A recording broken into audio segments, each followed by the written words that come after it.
All right, let's look at how Italy's opportunistic jump into World War II turned into a massive blunder. Picture June 1940. France is completely battered and teetering right on the edge of total collapse. In fact, the capital, Paris, is just 4 days away from falling entirely to the enemy. Now, Mussolini had been watching safely from Rome, keeping Italy completely out of the fight since 1939. Why? Well, he knew his under-equipped army simply wasn't ready for a massive European war. But with Germany suddenly winning, Mussolini realizes sitting on the sidelines means Italy gets absolutely nothing. So, purely out of opportunism, he declares war to cheering crowds from a balcony in Rome. Winston Churchill actually called it out, famously defining this move as a cowardly stab in the back. Italy immediately launches an attack, marching right up into the freezing, treacherous mountains of southern France.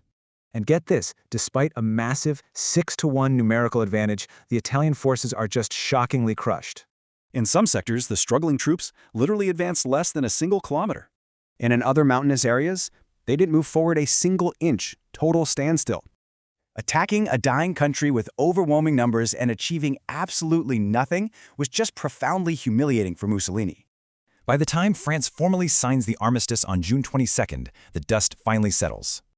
When the map is redrawn, an incredibly embarrassed Mussolini gets only a tiny, insignificant slice of territory. But the true cost? Exposing his army's glaring weaknesses to both Britain and Germany.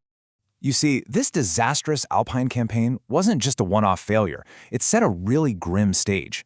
Future, humiliating Italian struggles in North Africa and Greece would soon prove this exact point. So, was this opportunistic stab in the back the very first preview of the Axis losing the war?